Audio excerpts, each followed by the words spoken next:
Well, hello, everybody. It is Heidi at Hen Chicks Studio in Conrad, Iowa, and we are so glad to have you here with us this evening.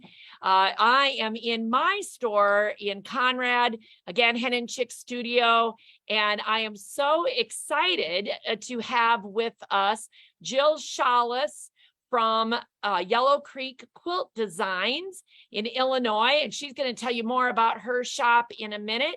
I'm making sure that we've got everything up and going for tonight's creative conversation. If you have been with us before, you know how much I love finding other people who are being creative and figure out how we can share that creativity with you during an opportunity like this on Facebook. And so again, we're so excited to be having you with us this evening. You know, again, we love to have you ask questions. I do have some help on the back end, but if we don't get to all of the questions tonight, don't worry. We will be back tomorrow and go through all of the comments and try to make sure that we do have everybody's questions answered. And of course, you can always call the shop or do something like that if you need to tomorrow and make sure that we've got those questions answered for you.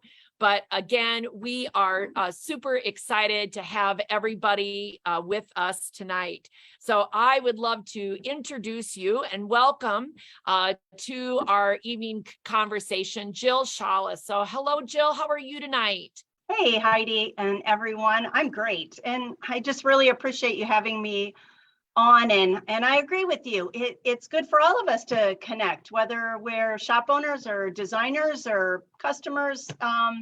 It's good to have that connection. That's right. And Jill, I think you know, you and I have known each other for a long time. You've been in the industry for a long time.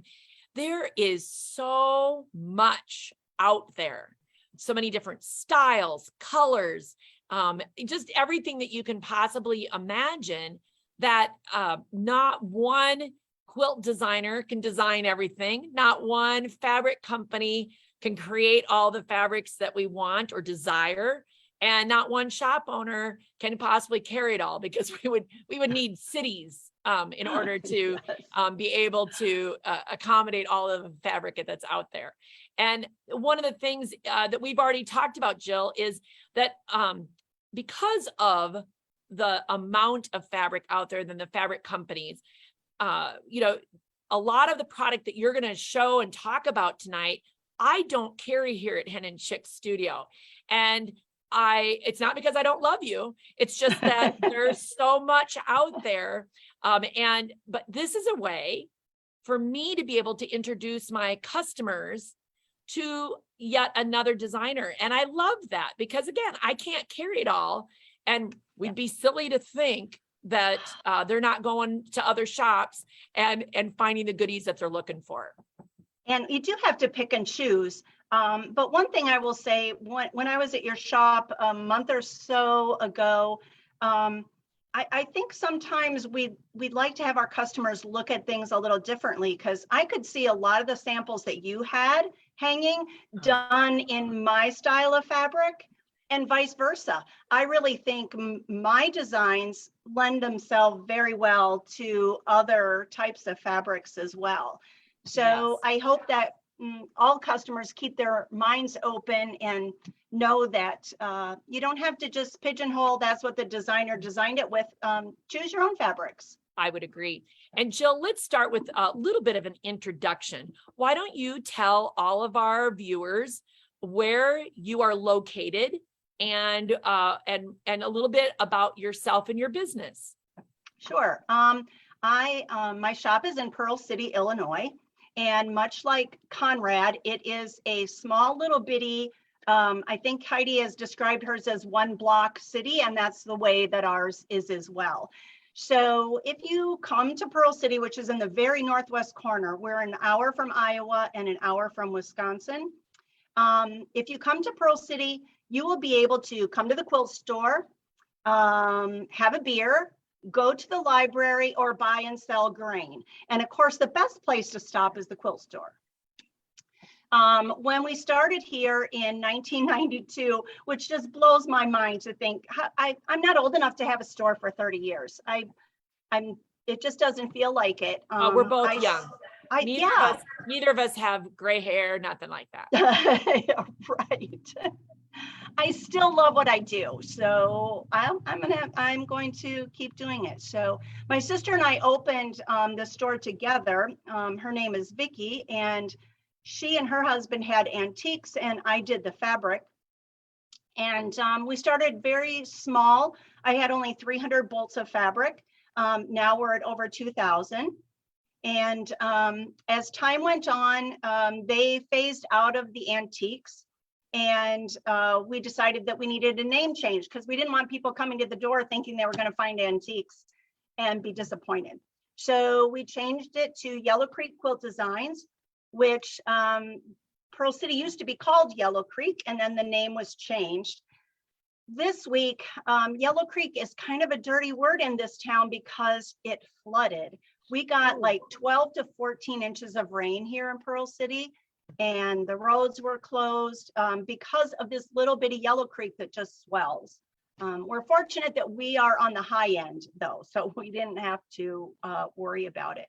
That's good. My sister has stepped away from the shop, and it's now mine with all kinds of different ideas, directions, and I just seem to find something new to do all the time to add to what I'm doing. So the shop is very large, especially when you're given that we're in a town of 800 people. So we're definitely a destination. So I hope it's your destination as well. Yeah. I started out teaching physical education, and then but I also had a strong interest in art because when I went to college, I couldn't decide whether I wanted to be a phys ed teacher or an art teacher. And phys ed won out because that college paid me more money to go. So that decision was made. But now I'm back here. So, you know, the whole art thing gets to come back around. And I'm doing things now that when I opened the shop, I only had far-fetched dreams of. So designing patterns and fabric and all of those things that when I first opened were probably pie in the sky ideas if they were even an idea at all. Sure. But I've loved the transition. I find it difficult to say no to things, which means sometimes I get involved in a lot of different things. But I think that's what we all do as crafters, right? Oh, absolutely. Absolutely. Okay, I've got a few questions I want to make sure we get clarified. What are the store hours of your shop? Okay. We are open Thursday, Friday, and Saturday from 10 to 4. But you will find my cell phone number plastered everywhere, because if you're coming through town and only Tuesday is going to work for you, give me a call and we'll set that up for you. You get the store all to yourself and you can make it work for your schedule. That is an awesome offer, Jill. That is awesome. Now, because obviously Illinois is right next to Iowa, what would be the closest Iowa shop or Iowa town to you? Like, how far are you from Conrad? Oh gosh, I think it took me like 4.5 hours to get to you. We're an hour from Clinton, Iowa. Okay, so are you on Highway 30 or not far from Highway 30? We're quite north of that. We're closer to Route 20. Route 20. Oh, Highway 20. Sorry, I'm on the wrong. Those Highway 20 and Highway 30 go parallel through this state. Yes. So you're closer to Highway 20. Yep. Okay. So Dubuque, Clinton, even the Quad Cities is only an hour and 15 minutes from us. Yep. And I would say like 2.5 hours to Dubuque from here. So it's a road trip. My customers could actually road trip to you. Oh yeah. It's doable. It's doable. And to be quite honest, we've got customers, of course, that are close by, but like I said earlier, it's a destination. People set up to come here, and we're more than happy to share with you any other shops that are around. We're not that far from Galena, and if you're not familiar with that, it's very historic. Grant's home is there. very embedded in the whole Civil War thing. So A winery or two maybe there? oh, most definitely. And a brewery. There are several of those. And oddly enough, I could probably point you to most of them. Yeah. Well, I was gonna say, I've been to Galena a couple of times and it is a fun area. So that is an awesome, another destination place. We Mhm. certainly know that quilters like to get around. Now, we know shop hops are of course popular during the summer. What are you participating in right now? We are a part of the Northern Illinois Shop Hop. And this group is has a lot of original stores to the very first shop hop that took place that our shop actually put together. So it will go on through the end of August. There's no cost to participate. You pick up a passport at any of the shops and you can just start hopping to all of them. So even if you only get to one shop, you have that information for all those other shops for another visit to the area. Isn't that great? That is awesome. Mhm. I've got a question from one of our viewers. Does the Pearl City name of the town that you're in have anything to do with button making? No, that would be more Muscatine. Okay. That's where the whole pearl thing. So how it came about was apparently, I don't know whether it's folklore or true, but a predominant family found a pearl in Yellow Creek and they changed the name to Pearl City. Who knew? But Who knows? Who knows? but yeah, no, sorry, nothing about buttons, nothing about That's all buttons. right. But Muscatine's not that far either, and that's like the button capital, I think. Yes, they are. I do believe they are. Well, when you describe your shop and your style of quilt design and fabric, because you design patterns and you Mhm. design fabric, Correct. do you have a description or I'm going to say a story behind the direction that you go with quilts? Mhm. I design patterns and fabric around Civil War reproductions. That is just always been something that I've liked. So we could maybe bring Heidi to the dark side, I guess you could say. I like the warm feeling that darker fabrics, and I just love the history of the whole Civil War. I have quite a collection of antique quilts from that era that I just love to draw on, and I just love everything about them.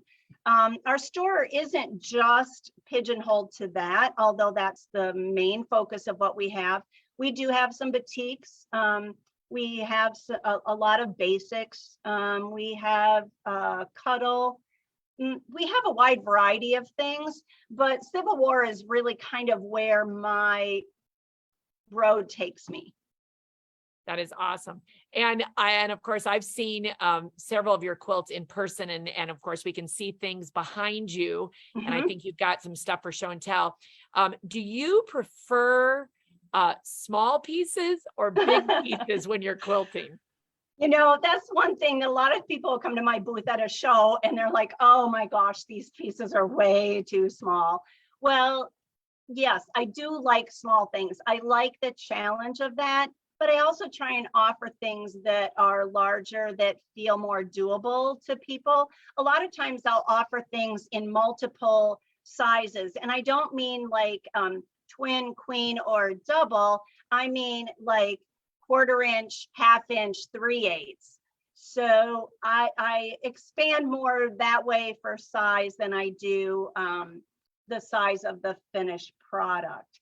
But one of the kind of cool things about doing small things is you don't have to make a big, huge quilt. You can make small projects that you can frame and give them as gifts or put them in your home, and everybody is just in awe of what you've done. Absolutely. Do you I know you've probably got some show and tell for us. I do. All right, so let's grab something out and tell us Okay. about it. Okay. As I said, I do a lot of my inspiration, not only for fabric, but for design, comes from antique quilts. So I'm always searching for different antique quilts I like. So I'm going to show you one that I purchased, and then I'll show you my rendition. Okay. I love that. Sort of a before and after. So this is the antique quilt that I bought. Lovely. And it's pink. And if my customers or friends know me, pink is not really at the top of my list. But I took this idea, and this is my rendition. Oh, striking. Very So, striking. It just warmed up a little bit with the color changes of the setting blocks. And the construction of the antique quilt, I felt was harder than it needed to be. So I redesigned the construction, and it's really just 2 blocks, a plain block and an hourglass block set on point. Cool. And the original one was done as a square and a square, which sometimes can throw people off. So I have a new line of fabric that will be coming out in October. Fingers crossed it comes in October. We cross our fingers with any fabric collection these days as to when it might come. But we'll hope yours comes when it's supposed to. Anything, right? It just doesn't matter what it is. You just can't guess anymore. And Jill, as you're talking there now, first of all, I want to say what's the name of the pattern you just showed us? Okay, that is called lightning bugs. Lightning bugs. And my daughters are on trying to like put links in, so they might find that on your website and be able to put the link in. Yes, there will be. And because Jill has a whole different line of product, none of it is on our website, and we are wanting you to go directly to her website and make any purchases of the products that you might see and love tonight. So don't worry if you're a Hen Chicks Studio customer and you come in and tell me that you bought from Jill on her website. I'm going to love you. I'm going to hug you up. I really appreciate that. Because that's what this is about, is that, again, I don't happen to buy fabric from Robert Kaufman, which is where your fabric company is from. So your fabric is from. So no matter how much everybody says, hey, I want Jill fabric, at the moment, I don't have any fabric coming in from Robert Kaufman. So we're going to try and change that up. We'll figure out. That'll be another conversation. That's right. I just want our customers to know that when we put links into your website, that is what they're supposed to do, is that they're supposed to go to your website and buy stuff tonight. Great. Thank you. Thank you. So go ahead. So with that lead in, I'm going to show you something that's not on my website because I don't have all the new things from the new fabric line on. But one of the ones that I'm very excited about for my next line, which by the way is called Stevenson County, I try and name my fabric lines with things that are relevant to me. So the current one is Henderson Street, which is the street that we lived on when I was born. And those projects followed that. I had one that was called Making Memories. And a lot of those are featured in my book that just came out, Yellow Creek Quilts. And the Making Memories is mostly about my grandchildren. So there are quilts in here that are designed with them in mind. That is awesome. So I try and do things that are relevant to me and that tell my story so that people can make a connection, because I think that's what quilters like. I think that's so much about what we do.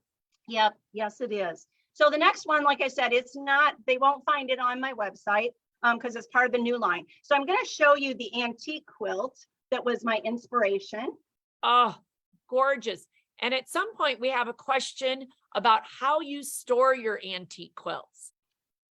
Okay. I will get to that one in a moment. Yep. This one was one I was able to purchase. I have a picture of one that I really wanted to purchase, but it was already sold. Oh, so they're basically the same thing, but they're not. So I made my own twist on it. Oh, Jill, that is beautiful. And this is called Sunrise at Crepe Park. We have a beautiful park here near us, and it's called Crepe Park. If you come through, it's definitely worth a drive through. This is a combination of foundation piecing and just straight regular piecing.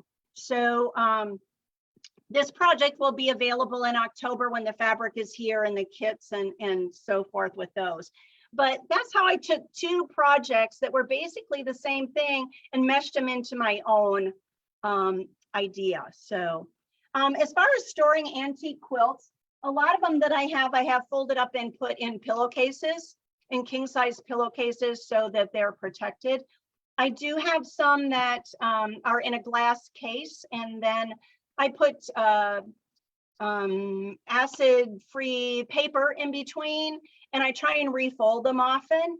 But you know what? They are antique quilts and they mean a lot, but they were made to be used. So if I can use them at all, I do. I decorate with them. I put them on the beds. I think they should be used. I always say that that same thing. And in our house sort of is like, just keep making quilts because there's always more quilts. But for ones that I want to preserve kind of thing, I rotate them. I try to rotate them. So if I have a spot on the wall that I like to hang them, of course, out of direct sunlight is always the best. Yes. But then I rotate them so that they're not always folded the same way or sitting in the same place, so that if they're getting any kind of sun, that they have that opportunity to rest or be out of the sun or whatever. Again, not direct sunlight, but do you ever, I'm curious, do you ever wash your antique quilts? Because I have a theory on this too, but I have typically not. I usually just hang them out on the line, and I will leave them out. I'll pick a nice breezy day so it blows, and my clothesline is somewhat under shade, so I can leave it out there. But rarely, unless it really is a problem, I don't wash them. I don't want to compromise what I already have. Yep. And like something that I always suggest is no dry cleaning. Yes. Because they use chemicals and that could very much compromise things. But there are some ways to launder quilts if you need to, but I'm on the same side as you, unless it is absolutely a mess kind of thing. I would air them out as well. So certainly interesting. When we were talking earlier about making things smaller and a different way to display them, I had always liked grandmother's flower garden. And I wasn't really crazy about the 30s. And here I am trying to convince people to look at things differently. And I, for some reason, was pigeonholed on that those hexagons started in the 30s, and they didn't. They were in the early 1800s. There was a quilt that I had seen, and again, it was already sold and I wasn't able to get it. But I fashioned one of my first hexagon projects after that quilt. And these are 1/4-inch pieces. So this project ends up being somewhere in the neighborhood of 16 inches by 22. And the pieces are 1/4-inch pieces. But the antique quilt that I saw for this still had newspaper pieces in the back, where I used the cardboard pre-cut ones from Paper Pieces, but they actually use newspaper. And I am just amazed at quilters back then and how wonderful they did with their limited resources. And to do it with newspaper just blows my mind. Blows my mind. My grandmother, who taught me to quilt, chose to do a grandmother's flower garden, and the flowers themselves were scrappy, but the background was a rust, and she used black centers in the flowers themselves, and then black rickrack on the outer border. It was 1971. 1971 was the year that she made that, and it's striking. And I love that it's not the typical grandmother's flower garden. Yeah, she was able to look outside the box, and not everyone seems to. So yes, this was called Pickle Dish, and it was actually in the first book that my sister and I had done, called Kindred Spirits. So I've had 2 books that I did together with my sister, and then this one is a solo book. And then I've also been a part of the red and white and the blue and white and all those 2-colored quilts. I was fortunate enough to have a project in Primitive Quilts and Projects, not their initial, their debut magazine, because I couldn't get the project done in time, but it was in their second one, and this is called Stars in the Garden. Oh, that is And again, stunning. it's just what it does when you frame it is just, it just changes the whole thing. So are those 1/4-inch hexagons as Yes, well? those are 1/4. But see, again, I do jump up so that people don't need to be afraid. You can jump up to 3/8 inch. Oh, much bigger. That would still work. That would still work. And somewhere here, I have a large project that is 1/2 inch. Oh, getting to be more my speed there. Okay, so you're doing that all by hand. Yes, that one's all done by hand. Mhm. What's your And favorite it's- needle? I like, when I'm doing English paper piecing, I like tulip needle and embroidery number 11 or number 9. Where did 11 come from? Number 9. And you know what? There's nothing special about it other than I like how it feels to me. I took a class from Karen Stiles, who does traditional hand piecing, and she also got me hooked on that. So I designed these two back here, Gold Rush, and then the blue and brown version. Those are all just traditional hand piece, not English paper piecing. So English paper piecing has a piece that you wrap your fabric around and remove later. Traditional hand piecing, you just draw it and then you stitch on those lines.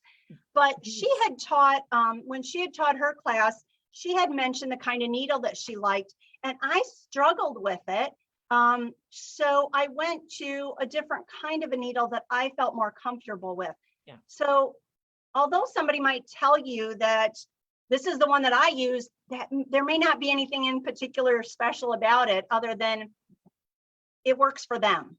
Yep, absolutely. It works for them. When you're doing English paper piecing, and some people refer to that as EPP. So in case you've ever heard that acronym, but English paper piecing, so you use it's a company called Paper Pieces. Correct. And do you sell those paper pieces in your store and on your website? Yes. Okay. Yes. So because that's a whole nother, and I used to have some, but we don't do enough of it. So I don't have any of those at the moment. And then what kind of thread do you use? Do you use? I like Aurifil thread, but again, any good quality thread is going to work for you. I have a video on YouTube. If you go to the website and click on the YouTube icon, it'll take you to how I do English paper piecing, because I thread based. So here's like a 3/16. And see the little white threads? Those are my thread basting. I don't like to glue base. There's nothing wrong with it. It's just doesn't work for me. So I thread based. So when I baste, all those icky white threads are going to come out later. So if I have a bobbin that I don't think I'll use that color again, or maybe I have some thread from my grandma's box, it doesn't care. I don't care whether it's good because it's going to come out.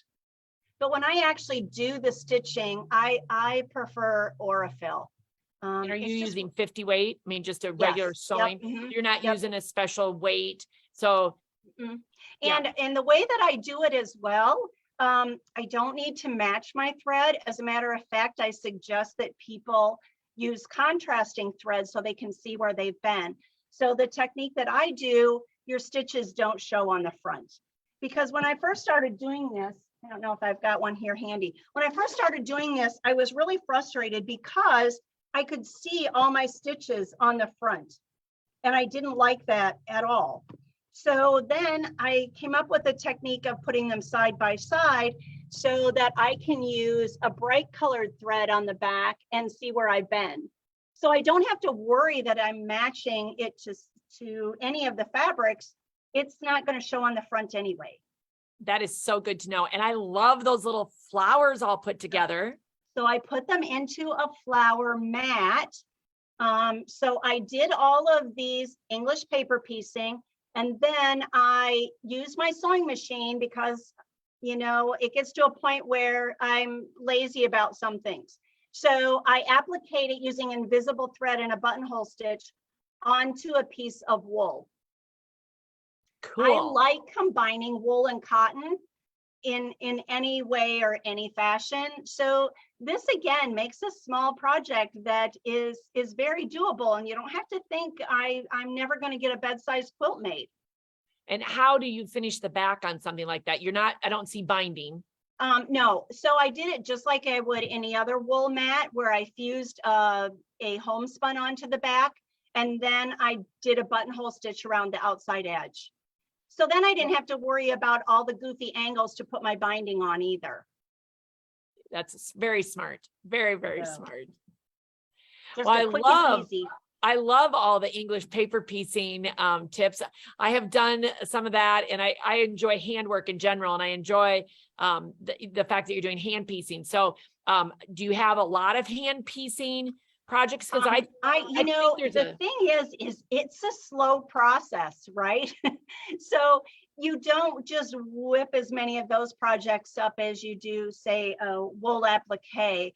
So right now, the only ones that I have that are my own is the Gold Rush one that's here in the back. I did bring, well, I thought I had it right here. Yep. While you're looking for that, Mhm. I'd say while you're looking ahead. for that, I assume that English paper piecing and hand piecing are great for traveling. Oh, exactly. You know, when you do shows or you travel for any reason, there's always downtime and you can't lug your machine along. So I need to have something keeping my hands busy and feel like I'm still getting something done. Yeah. And these projects can just be in a small project bag to bring along. But I can show you, I have a piece that from when I took Karen Stiles' class, and I think I do have this on the website, hexagon a day. So this is all done by just strictly by hand. And I've vended across from Karen for a couple of years, and she said, you really need to try hand piecing for stars. She felt it was a better result than English paper piecing, because you could do these as English paper piecing. Yeah. I'm like, no, Karen, I'm not gonna do that. No. Well, then I did it, and of course now I'm hooked, you know. So, and you can fussy cut. There are so many cool things that you can do with different fabrics. How are you marking your seams? I use a Pigma pen, a really fine Pigma pen, and in the pattern comes a template to mark the outside where you cut and then the inside where you stitch. Okay. She also has just a star a day. My good friend Becky has been kind enough to lend me hers and her gorgeous work on it. But this is an 8-pointed star. And again, it's all hand done. And of course, the idea sounds really cool, a star a day, but you don't keep up with that always. So a star a week? Star yeah, there you go. There you go. So at least you can look at it as a lifetime project. And that's the way that I look at them sometimes. It's not anything that has to be done next week. It's my in between doing something. And don't you think that there is I'm going to try to think what the mental health aspect of it is, that there is a relaxation, there is a calmness that I get when I'm hand stitching. Mm-hmm. And there's something that I don't know how to explain it other than, you know, quilting is good for the mind and good for the soul and good for the fingers. And so Yes. as much as I like sewing at a sewing machine and being able to go zip, zip, zip, zip, zip, Mm-hmm. there's also that slow down and to really refuel, if you want to say, Yes. while you're doing that handwork. Well, I think you have a sign in your store that says the happy place. Oh yeah, it's sitting right over here on the other side. Yep. Yep. And that's how I feel anytime I'm stitching. That's just my happy place. My husband a lot of times will say at night, I'll sit down and do hexagons or stars or what have you. And he was like, you just don't quit working. And I'm like, you don't get it. Now, this is my downtime. This is my downtime. And I enjoy, like you said, just that handwork and being able to take something along with you as well is very nice. Yeah. I've been fortunate, mostly since COVID started, to be invited to participate in several sew along groups with other designers. And I think that that's one of the things that's really come out of COVID, is to show people that designers are happy to work together. Shop owners are happy to work together, and we can create some amazing things. And it really pushes me, because there's nothing more intimidating than being a part of a group of a whole bunch of other people that do this. And you just really feel like you're just always pushed and kind of always on your game. So I really started to get into a lot more wool applique with some of the sew-alongs. I've got a couple I can show you. Oh, please do. Well, even from before that, I had another project in Primitive Quilts and Projects that was wool on fabric, and it's Fall Welcome. So is that a magazine still available? No, but the pattern is these are all on the website. Wonderful. So this is Fall Welcome. And then I did Winter Welcome. And Summer Welcome is just the new one. It's funny how sometimes, I'm just going to grab a couple others that I had down here. It's funny how sometimes people will say, like, I have 3 of them. I don't have one for every season. Well, you're just going to have to call this summer and spring, because I don't know if the other one's ever going to happen. You just get moved on to other things, you know. I've already said this a couple of times today. I've got so many ideas that you know, you're trying to pick and choose what you're going to do and how you're going to do it. And sometimes you got to let some go so that other ideas can come out. So we all have that problem. Sometimes you end up designing something out of necessity. So there was a project that I had done, and it left a fairly decent piece of wool left. So we had a lot of that stack left. So one of my helpers said, okay, so you need to design something with that piece so that it's not sitting here in these big hunks. So that I did that with this USA banner. Oh. So this background, this piece just wasn't quite big enough for the project that we were doing. So I used it for the background of another project. Oh, that is so cute. I love how the flag weaves in and out of the letters. Well, and I do love framing things. This one was made and framed by a friend, but this was part of a sew along that I did that was called Potted Petals. And this was my version of that. And she was kind enough to stitch another sample for me and then frame it and gave it to me as a gift. So I have some pretty amazing friends that help me out. Do you sell kits? Yeah. Kits. Yep. And those are all on there too. Yep. Okay. And this one is called, I keep forgetting. This is Sitting Pretty. Sitting Pretty. So I should go back to the sunset at Crepe Park. My husband makes fun of me a lot because he's like, I don't know how you quilt when you're so terrible at math. So we do a lot of math. I know, but graph paper is my friend. And the second friend that I have is Kim, who is an amazing mathematician. So with that sunrise at Crepe Park, given the angles and how we were going to draw all that, she was wonderful at helping me figure out all the math that went along with that, because it was beyond me. It was most math is beyond me, which really is an odd thing that I do what I do for a living. But quilt math is different, right? It is different. Mm-hmm. When you're showing all of your wool, do you have a favorite? Like, do you use DMC floss? Do you use regular sewing thread? Do you use pearl cotton? I like Valdani pearl cotton. Okay. That's what we carry in the shop. And again, I still use a tulip needle, but the chenille needle for that. And again, I have also been known to where if I can't find a color for something, I'll go to my box of DMC from the days of cross stitching. You bet. And I'll pull that out as well. So there really are no rules these days when it comes to thread and use. If you've got it, use it. That's right. That's right. Yeah. And if it's the right color and that's what you need, that's what you go with. So this is called Jolly Jacks. It was a part of a group for Halloween things that I had done.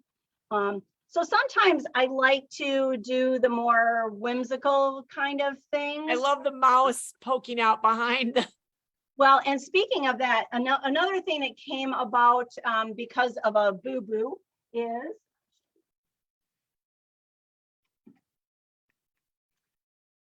So sometimes I repeat some of those characters, and I love that mouse. And from my distributor, I got this stand. And I don't know if I ordered it by mistake, if I misread what it said, but it wasn't what I was expecting.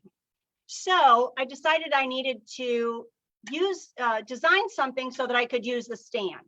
So now I'm buying the stands like crazy because I designed these little wool mats that go with, and this one's called Take Time. But I repeated the little mice and I gave him a friend so that you can change these out on here. Oh, those are adorable, Jill. So kind of the mother of invention is that, you know, this stand is what brought me to doing these projects, because I wanted something to use this stand for. And I think it's kind of neat with wool and things, not just to frame some of your quilted projects, but for your wool. You run out of wall space, or how do I hang that sort of thing? So this gives another dimension and a way to display those things without having to have a big, huge project or a wall space to do that. I love it. And that would make like a great gift for somebody, you know, to be able to change it out different times of the year. Those are adorable. Mm-hmm. And do they each have their own name, or does it have a? Yeah, this one is called Take Time. So kind of take time to smell the flowers. And then this one is called Hey Cinderella. Cute. So, yeah. If there has ever been a cute mouse, those are the cute mice. I've seen some that aren't so cute, but those are cute. We're going to call those cute.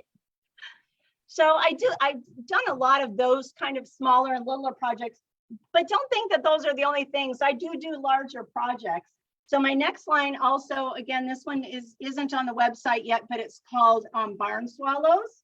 Ooh, beautiful. This is foundation pieced as well. So that the foundations will be included in what those patterns are in October. Yeah. And so I'm gonna just point out, because again, we may have some people on here that don't know the difference. So foundation piecing requires a piece of paper of usually a lighter weight piece of paper, and you sew the fabric to that paper to create the block, which is that's different than English paper piecing, where you're wrapping it around a piece of paper and sewing it together and all that kind of stuff. So just want to make sure you're talking about a different technique. Yes, and that's one of the hardest things for people that get started in quilting, all of the different ways to get somewhere. You know, whether it be English paper piecing, foundation piecing, however, yeah, I sometimes forget that I need to explain those things to people. So I don't want anybody to ever feel bad about asking a question about those, because when you do it for 30 years, you kind of forget, you know, where you've been. And I always like to think that we're a safe place. That if somebody does have a question about how to handle something, come and ask us, because we all were beginners at some point, and it is something that it's ingrained in us. So you always want to. But yes, wonderful. Yep. Okay, so go ahead and show us your foundation piece. So just like the barn swallows, that's a larger block, but I had to do it small. So here's a smaller one, and then this is just as a table runner. And are you doing your own quilting too? Because that's beautiful. Oh gosh, you know, that is a talent that I do not have. I can stipple with the best of them, but that's where my abilities end. So you go to the professionals. I am so grateful to the people that is their talent, and I hire them and I pay them to do that. So I have two people that I pretty much go to quite often for that. They just kind of have a good sense of what I like. And I really don't have to say much to them. So I'm very, very fortunate to have them to do that. So, awesome.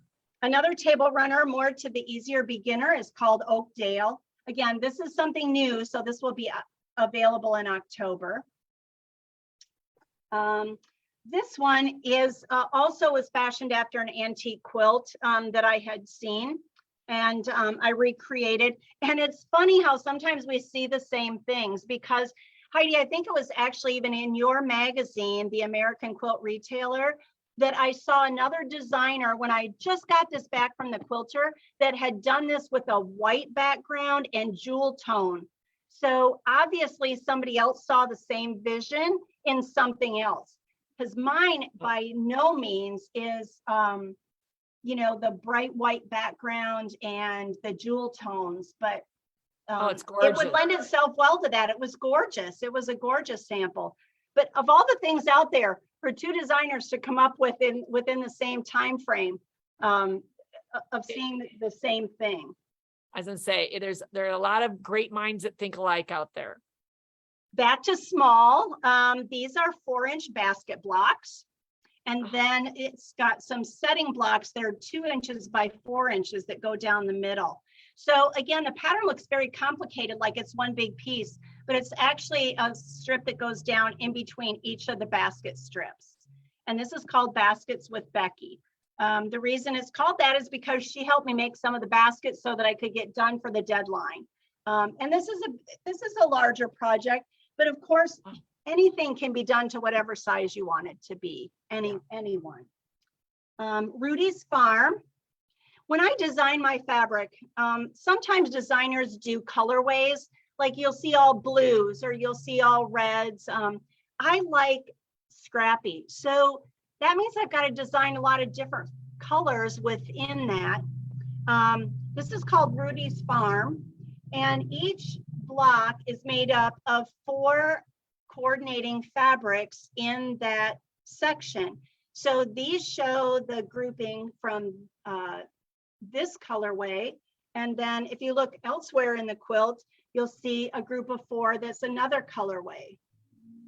So all the colorways are there to help it look scrappy, but it still all pulls together. This is one of my favorite blocks. It has so many different names, Snowflake, Cross and Crown. It's just one of my favorite blocks. Oh, it's beautiful. And then I had a granddaughter after I did the projects for the book, so I couldn't leave her out. So this is Diamonds for Emily. Now this looks a little more complicated too, but it's actually strip pieced and then cut on a 60-degree angle and sewn back together. Wow. That is beautiful. And the last project from that group is called Main Street. And it has just a 3 stars and kind of a cool outer border. One of the things I do like to use with smaller pieces are block rulers. Do you carry those? I do not sell those. I certainly know of them, but tell us about them. So they are, I had them under here somewhere. There are different rulers for different things. They have them for half square triangles. They have them for flying geese is my favorite. If there's a downside to the flying geese ruler is you need one for each size that you're making. So it's not one size fits all. You have to get the ruler for each one. And what it does is it tells you how to size your pieces. And then this ruler has a little groove in the back that slides up into your block, and then you trim all the sides around. So sometimes, you know how a flying geese block will kind of have a bend to it, and it just seems a little kittywampus. Well, this straightens all that out, and you don't cut off points, and everything is where it should be. And they also have amazing videos on how all their rulers work. So those are Block Lock, and it's BLOC. So especially for flying geese, I really, really recommend those. You'll find the size that you use the most, and then you just keep adding to what you do later, like we do with gadgets and different rulers that we have. But the 1 inch by 2 inch is the one that I use the most because that just fits the size block that I make the most often. That is awesome. And you sell those on your website as well? Yep. And it also, just so you know, it goes down to 1/2 inch by 1 inch. That's the finished size of that flying geese. So you can get pretty darn little if you'd like to. I will have to have some patience. We just got done making, the girls and I, when I say we, were you part of a red and white quilt book Yes, the first Martingale one. did? Mhm. Yep. Yep, 4 yes. years ago? Yes. Well, I was at a meeting 4 years ago where they showed that to shop owners and they gave us a kit for making one of the red and white quilts out of there. Uh-huh. It was, it looked like zigzags, and I don't remember who the designer is now, so I can't remember. The girls finished it today, Ah. 4 years later, but they were all little blocks. And there was a lot of pinning, but even Golding, Virginia both said it went together pretty quick. So there might be more small blocks in my future. I don't know. There you go. There As long you as go. I You have, don't know have until you help try with it. it. Yeah. Well, what else do you have? We've got about 5 minutes, Jill, if you can believe that our time is already getting close to the top of the hour. Oh, it goes fast. It goes fast. So show us another quilt. We've got time for another one. Okay. Sometimes we are very fortunate in our industry too to have other designers that want to use our fabric. Karen Walker is one of them. She's a pattern designer. And then I will send her fabric from my lines and she'll make projects because there's only so much time for us to get them done. So the more people that can make them, the better. And then they have a different vision for what we have for our quilts as well. So these are from, again, the line that will be coming out in October. And these are made by Karen Walker. So this is one that she has, and I can't remember her names as well as I can the other one. And Little by Little, she called this. Just a cute little 4-patch. You know, it doesn't have to be anything fancy dancy sometimes. The simplicity of it is every bit as nice. She also did this one. I really like this block. Let's see, she called this one, no name. She doesn't have the name on the back of this one. I'm not sure, but I really like that block. It's beautiful.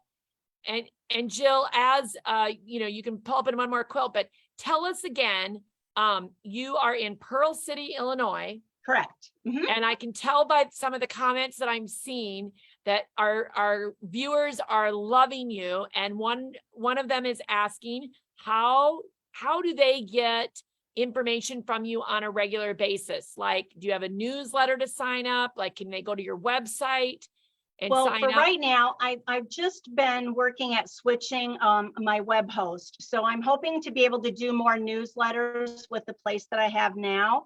But in the meantime, for now, Facebook is the best place to see what's happening almost as it happens. Okay. And just like on here, you can go back and look at ones previously and see what those are. And as soon as I get the newsletter things and all that worked out, you'll see it on Facebook first. So that's truly the best place for now to be able to see that. And then hopefully when I get things ironed out with the web company, we'll be able to do more newsletters and those kind of things too. So I do shows all over the place. I'm going to be in Grand Rapids next week. So if any of you are in Grand Rapids at the AQS show, the Madison, Wisconsin, they changed the name of it. Now I don't remember. Greater Wisconsin Quilt Show in Madison. That's the first full weekend after the holiday weekend. That is one of my all-time favorite shows to do.